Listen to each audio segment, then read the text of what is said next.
How many unfinished songs are sitting in your notes right now? Is it 5, 8, maybe more?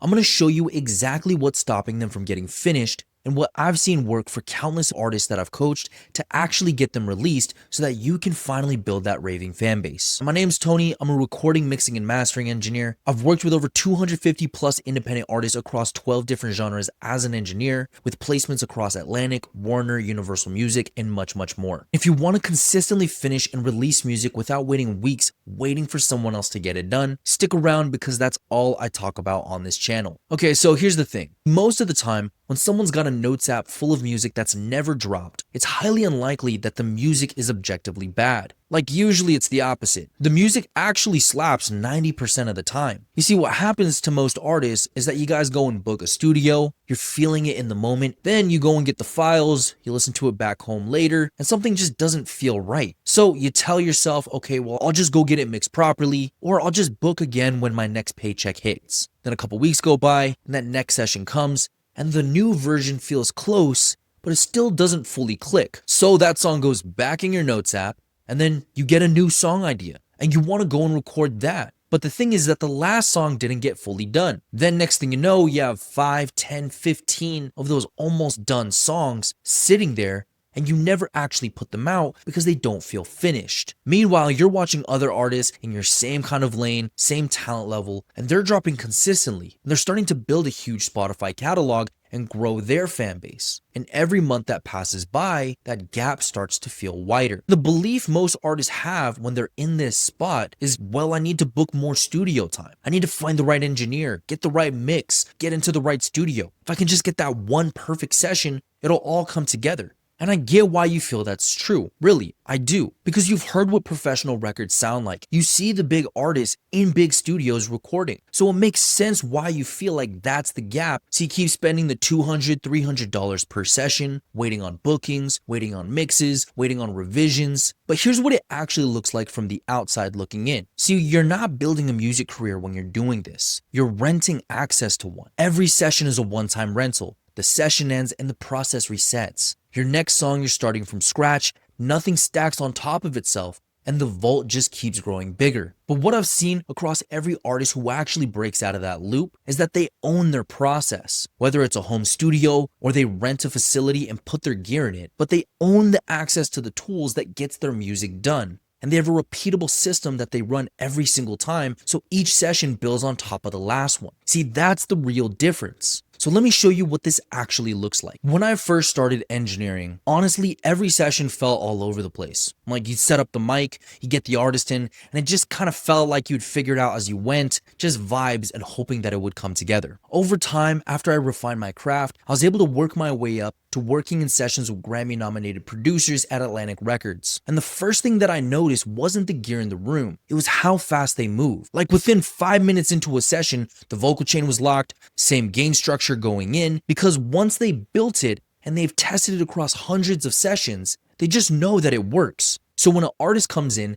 they get into the zone immediately and they start recording. And that's when it clicked for me. The finished songs didn't come from fancy gear. It came from owning and understanding their process so that their speed to idea is nearly zero, meaning that they can get more done faster in actually finished songs. And that's the one thing that I took from this whole experience. It's not an expensive gear list. It's the ownership of the system so that they can refine it day after day.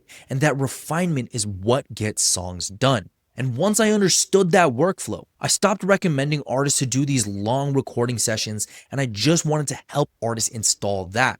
And in just a few moments, I'm going to give you 3 tactical things that you can do to start building this for yourself today. But first, let me give you a real example of this. So this is Marcelo, part of a duo called Pretty Much Cousins. He was recording with me at my studio for a while. We had great sessions and the music sounded great. But then I started to get really booked out and I didn't really have the availability that he needed. So he had a decision to make, either keep booking and wait weeks for his turn or learn how to do it himself. He asked me if I could teach him. I walked him through the whole process, start to finish. He didn't believe that we could get the same sound from my studio to translate what he could record at his apartment. But he ran the process and he recorded his first EP all on his own. The quality was there, enough for him to put it out with full confidence. And songs from that EP got played on 88.5 radio on LA using a simple setup, no fancy plugins, but the difference is that he had a dialed in process. So bringing this back, if you want more control of your music to get more songs released so you can finally build that raving fan base,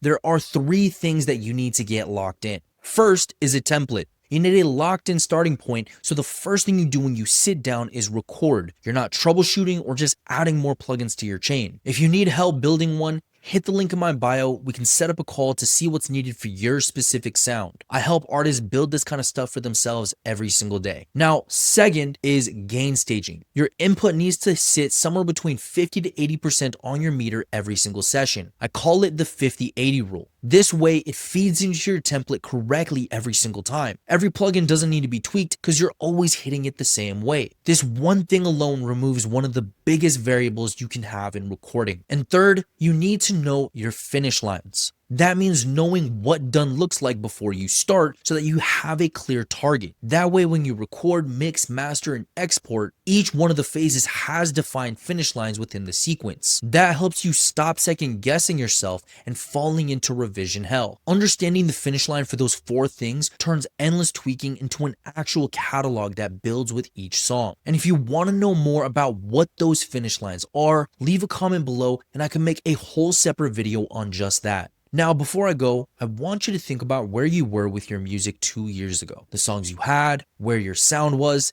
and what you were working towards. Now, look at where you are at today. If the gap between those 2 points didn't quite close the way you wanted it to, and you've been booking sessions, spending the money, and putting in the time the whole way through, then the honest thing to ask yourself is, why would doing more of the same thing change the result? You already ran that experiment and you got 2 years worth of data on it. Plus the Notes app is still full of unreleased fire. So if this is making any sense and you want to go deeper on any of this, make sure to hit subscribe. I break down exactly how to build these systems every single week on this channel. Also, drop a comment and let me know what you're currently working on. I read every single comment and it helps me know what to cover next. Thanks so much for tuning in and I will see you guys in the next one.